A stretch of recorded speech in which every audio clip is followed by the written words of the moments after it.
Querido Pai, obrigado porque valerá a pena esperar. Obrigado porque quando o Senhor voltar nas nuvens dos céus, todas as nossas dores, nossas angústias, tudo isso terá fim.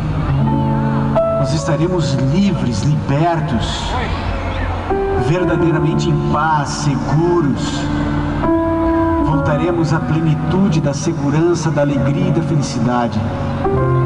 Nós te agradecemos porque falta muito pouco tempo para que isso se torne a realidade mais concreta da nossa existência.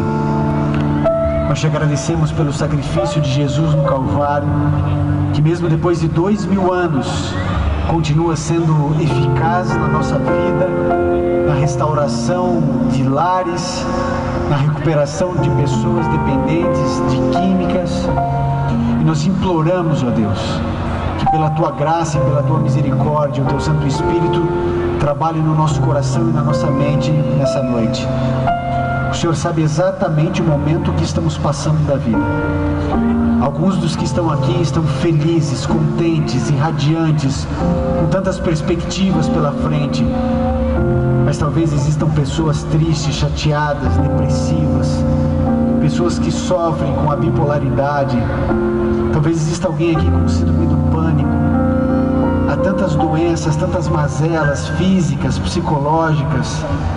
Talvez existam pessoas aqui, Senhor, com problemas gravíssimos financeiros e por causa disso não conseguem dormir, não têm paz. Talvez exista alguém aqui cheio de culpa pelos pecados, pelos erros, pelas falhas. Talvez alguém aqui tenha cometido algum erro aparentemente irreparável.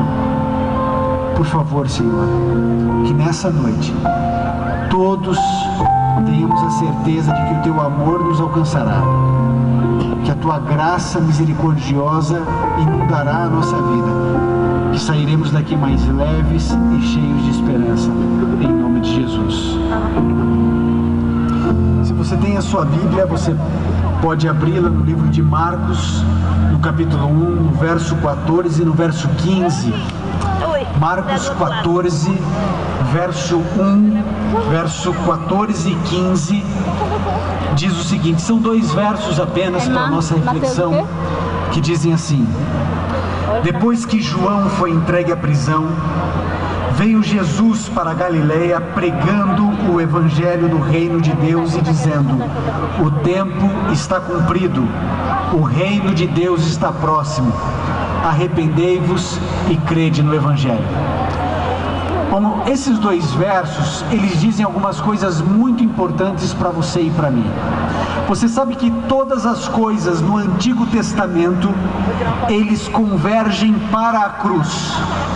E da cruz, todas as coisas migram para a eternidade.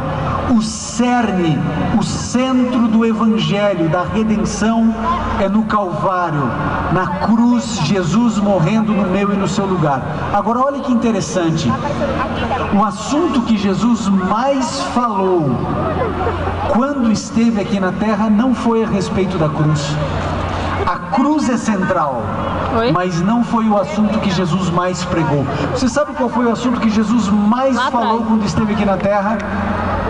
Jesus pregou a respeito do reino de Deus. Nenhum outro assunto esteve tão presente nos lábios do Messias quanto a chegada do reino de Deus. Foi ele quem disse: o reino de Deus que habita em vós, o reino de Deus é semelhante a um grão de mostarda.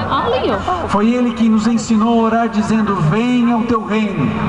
É ele quem diz para Nicodemos: se você não nascer da água e do Espírito, não pode ver o reino de Deus. Os discípulos ficaram tão fascinados com esse assunto que disputavam o lugar de quem sentaria à direita e à esquerda de Jesus no reino.